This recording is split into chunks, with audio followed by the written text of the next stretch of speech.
Good evening, ladies and gentlemen. Welcome to the Wendell Elamine James Show. Uh, Tonight we have a guest, Darian Jones, ex-lifer, just come home from prison, and we want to invite him to our show. Uh, so, welcome to the show, Darren. Thank you. Glad to be here. Right on, right on. Glad to have you. You just came home from prison. Yes, Okay. How long did you do? I did 30 years and 6 months in prison. 30 years and 6 months in prison. And what was your crime that you went to prison for, and what was your judgment? It was first degree murder, special circumstances. They tried to give me the death penalty, but I took a deal for 25 to life and stayed 30 years. Okay. So you coming into the system, you must have been a young man, 18, 18 years old. How old are you now? 50. 50. So you spent pretty much part of your life in prison. Yeah. Yeah, okay.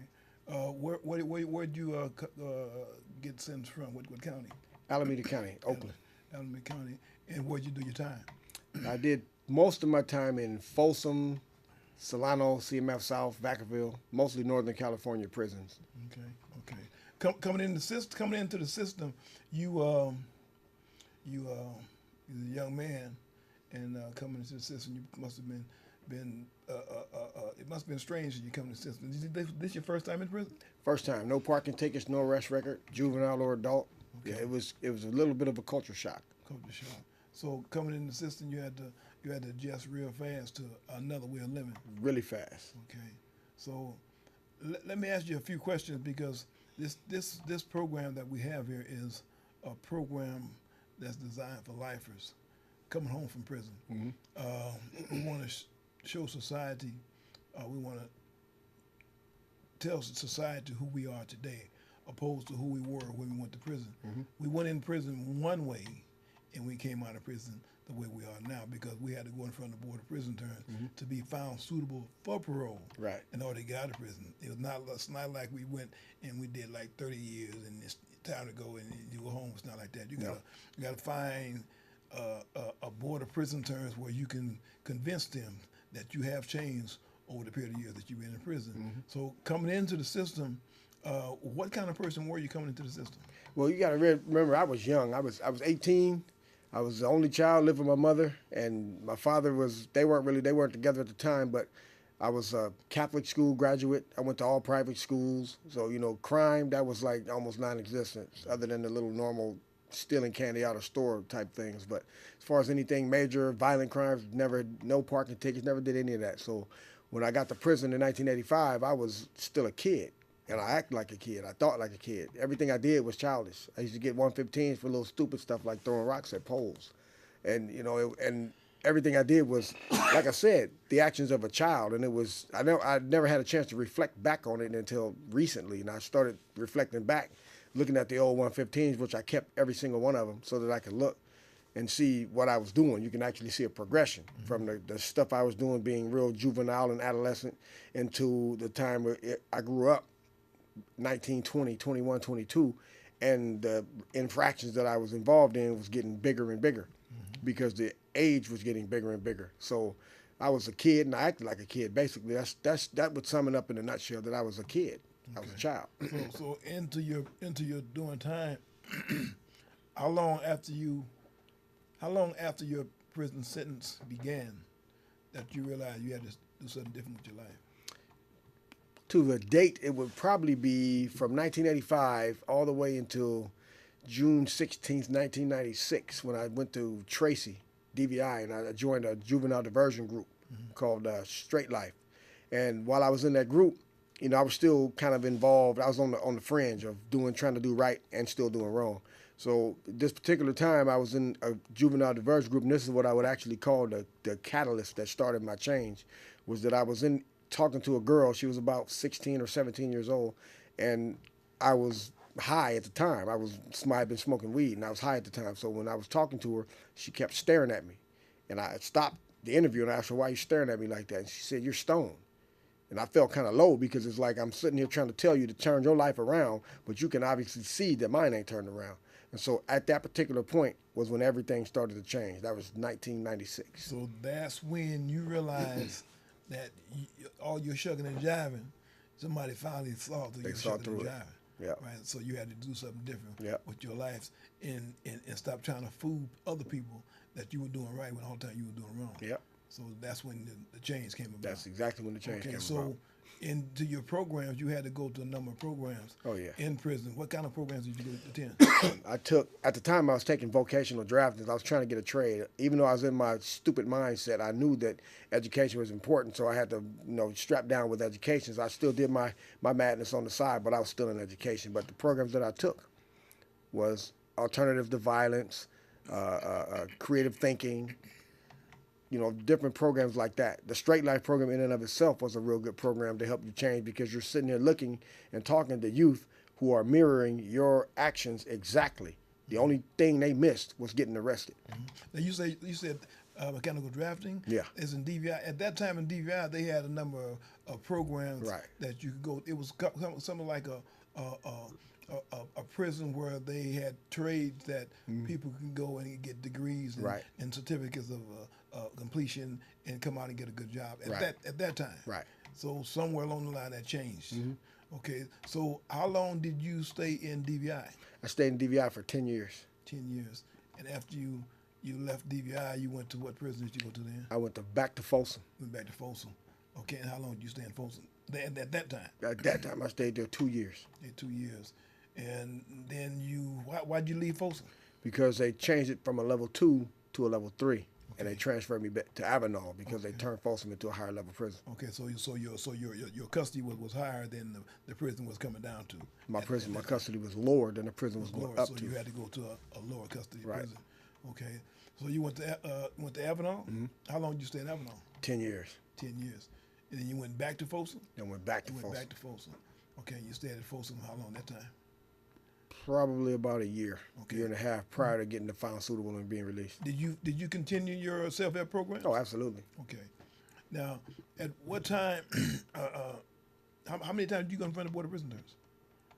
9 times. 9 times. Got found suitable in 2009, but the date was rescinded by Arnold Schwarzenegger. Okay, let me ask you a question about your Board of Prison Terms, your hearings. Why do you think it took 9 hearings for you to be found suitable? There's two-sided answer to that question. The first side is that I felt that it was political, and I knew it was political because I was actually told by Board of Prison members without the cameras rolling that, look, this is political. You've done your time. You've met the requirements that the California law requires you to meet. But at this time, if we give you a date, we know that it's going to, this is what a direct quote from Mike Prismich.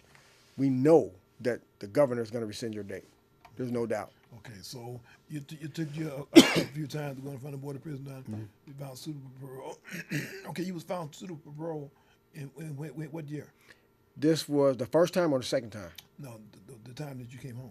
I was found. I went to the board in, what was it, June 17th. No, actually it wasn't. No, it was July 17th. July 17th. Right. You were found suitable. Right.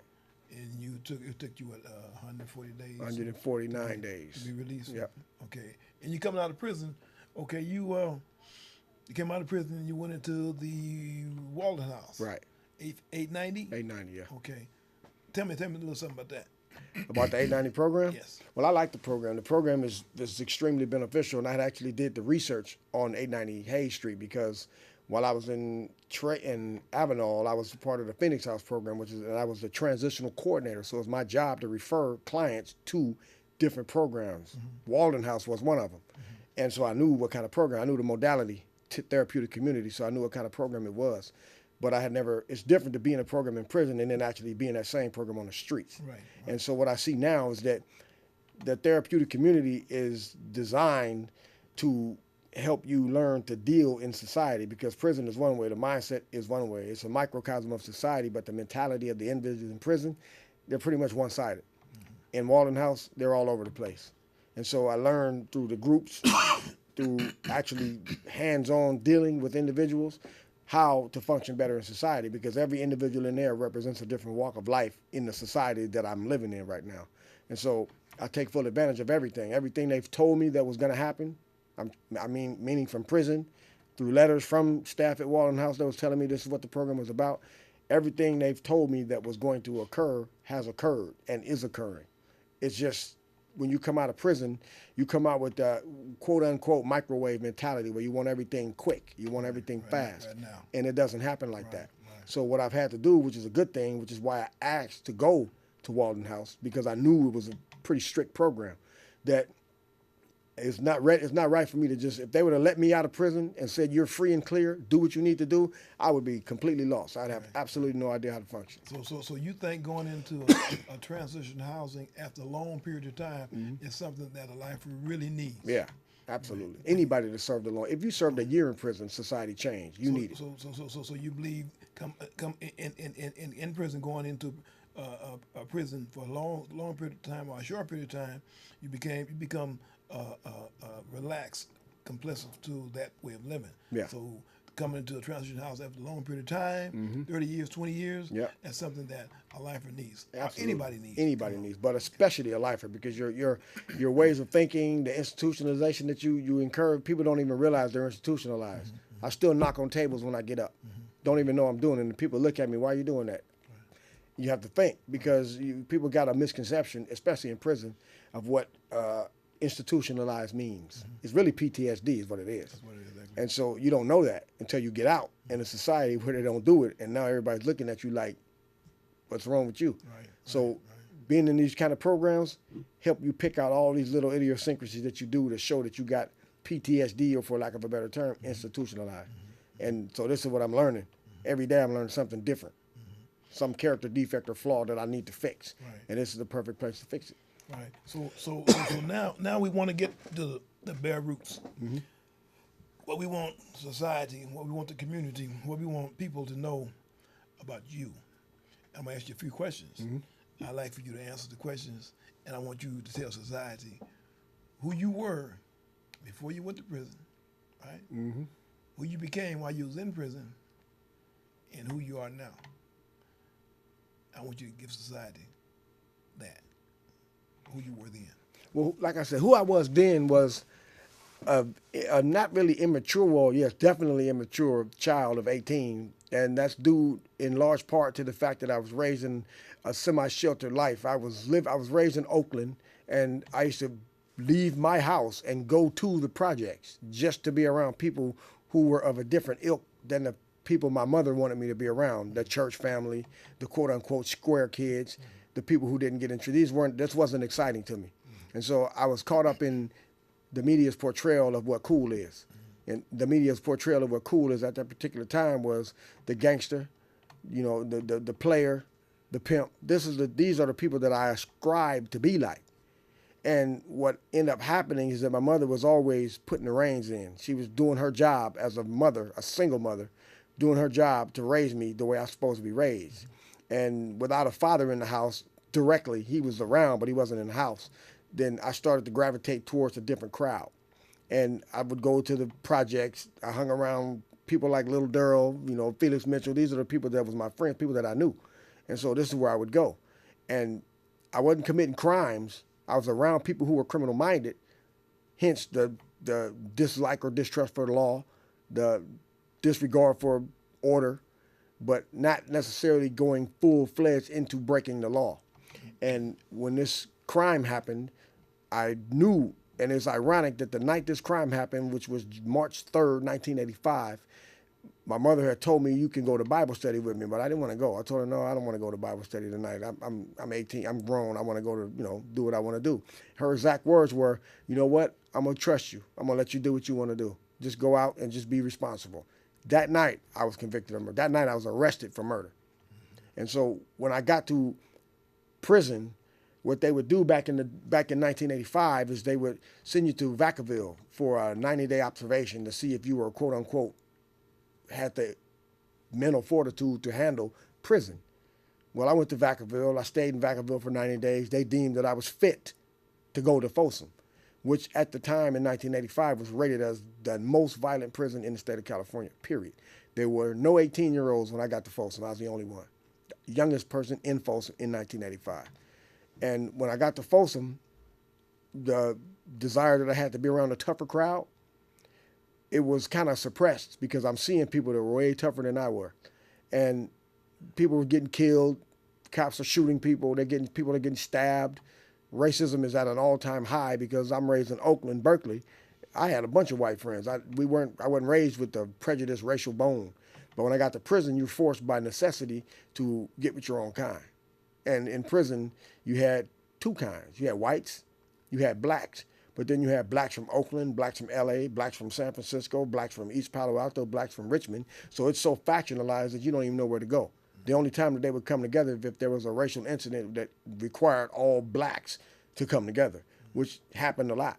But so my mindset started changing to the point where prison was so atypical to the lifestyle that I was used to. But over about 5 or 6 years, I say it took, I was used to it to the point where it wasn't even abnormal anymore. Because So let me ask you a question now. Then you went to prison, trying to fit in somewhere where you didn't fit in.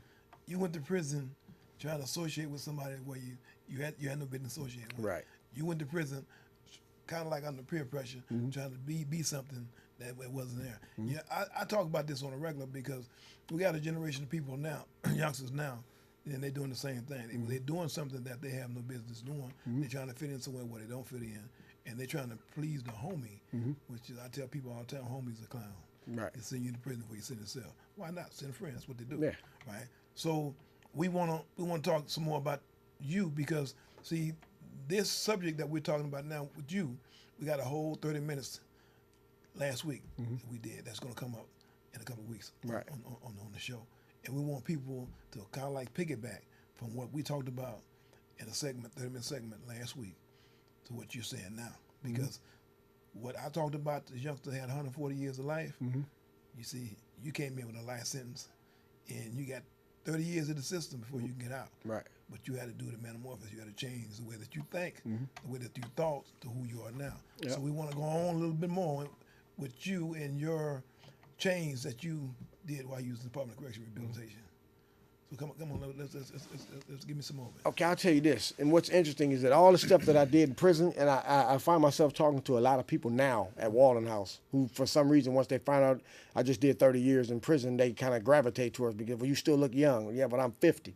I was 18 when I came. I'm 50 years old now. I got my same ID in my pocket that I had when I came to prison in 1985. And if you look at it, I look like a kid. It's carried around with me right now. And so what I came to realize is that everything I did was a result of, I was choosing to do that stuff. I chose to go hang out with different cliques and different factions in prison. And when a lot of people in prison, and I understand it now, it was usury. At the time I thought I was being accepted because I was just cool. And, I had a pretty strong martial arts background on the streets. And individuals from different factions in prison would always want me to come in and train them and, kick it with them. And I was so naive at the time with my so-called street smarts that I didn't understand that I was being asked to actually fill a role that I didn't even realize that I was filling. I'm thinking that you're accepting me because you like the fact that I can train you, but the fact that I'm hanging around with you by proxy associates me with you. And the way prisons used to do gangs it's changed. Now they got to document you, they got to validate you. Back then, they took pictures of your associations. And so I was labeled as a Crip, I was labeled as BGF, I was labeled as 415, all because the people that I hung around with. And this is something they do in prison on purpose.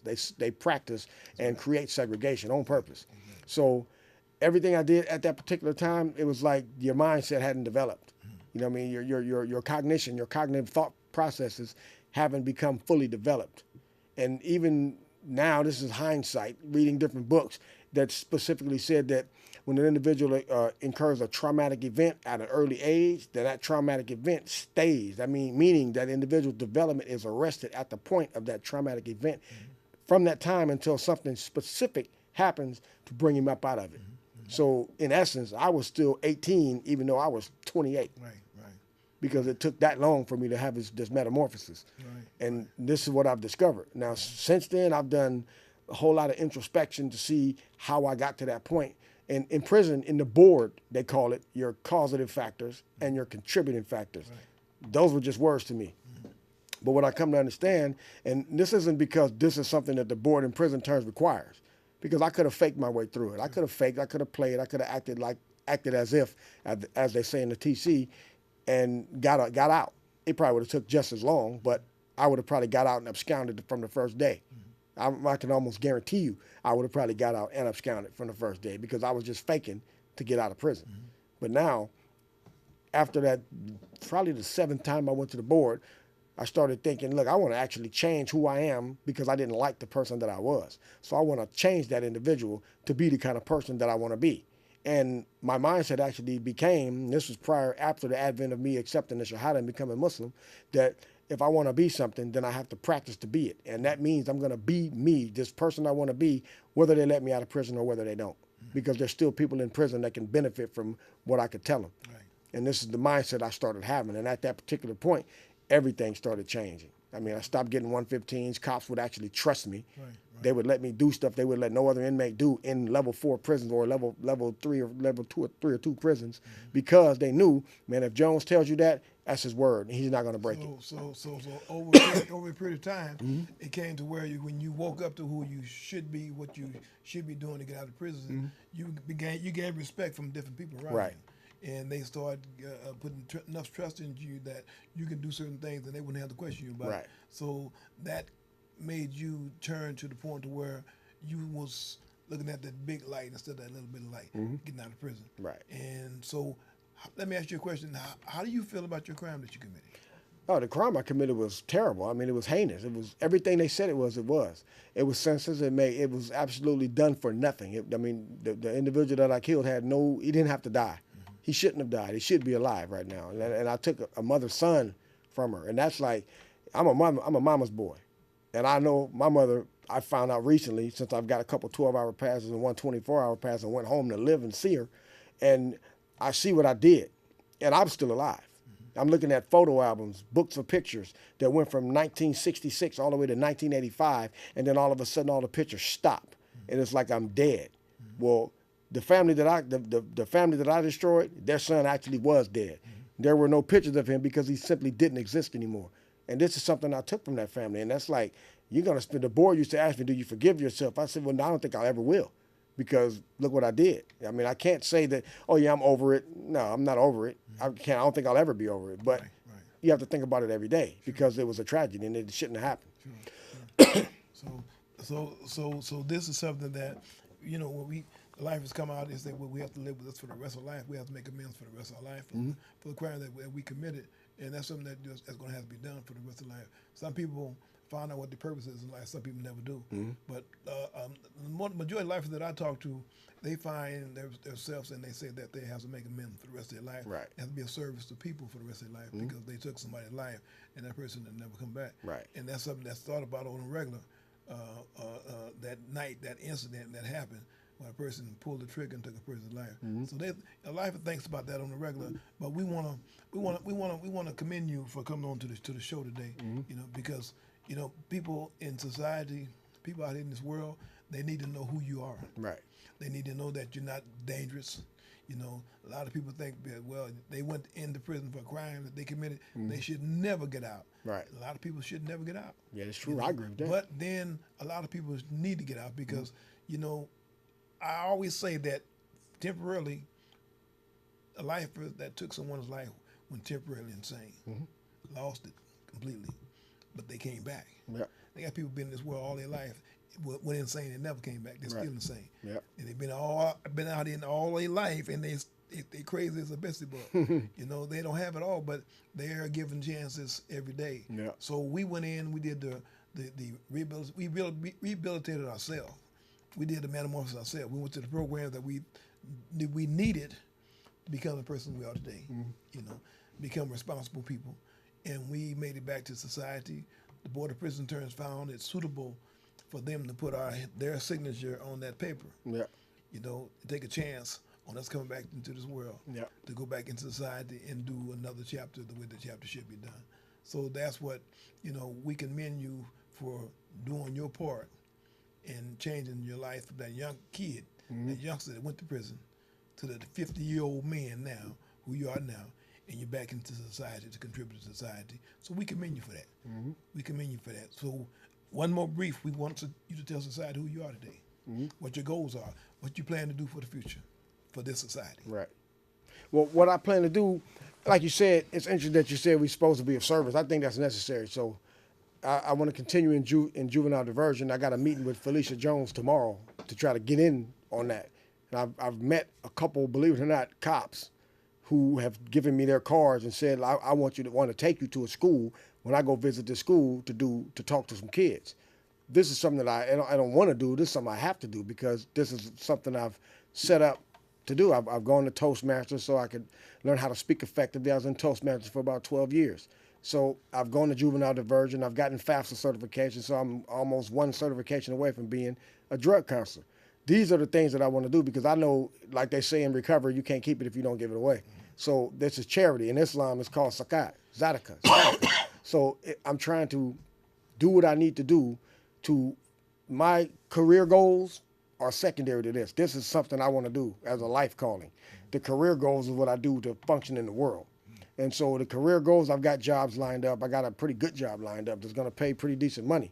But to me, what's more important than that job is what I can do to help society because I live here. See, in prison, it's different. I really didn't care about society in prison while I was early stages in prison because I didn't live there. I cared about my society, the prison, the one I lived in at that particular point in time. But now I'm in this society. And I remember that Malcolm X said that he would put prison second to college if a man wanted to change his life. And it's also been said that the next great leader of the world could potentially come out of prison. Right. Because you got nothing but time to fix and see and think when everybody out here that's caught up in the world, the dunya, they can't think and see what they need to do. Right. So now I've separated from that. So that was actually a good thing. I think if I wouldn't have gone to prison, there's no way I'd be the person I am now. Absolutely no way. It was a necessary step to get where I am. And so now I'm a person that's respectful, I'm honest, I'm moral, I'm religious, I'm spiritual.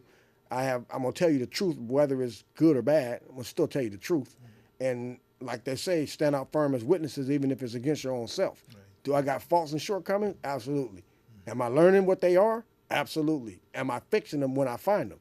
Most definitely, which is something that everybody in society should do. Right. So there's no more blind spots. I can see everything now. Right. Okay, well, with that, Darren, we want to thank you for coming on to the show this evening. And, we commend you for doing the change that you did in your life to be a better person for society. And we want to thank you for watching the show tonight and tune in next Saturday at 7:30. And we want to welcome Darren back to the world. Thank you and have a good evening. Thank you.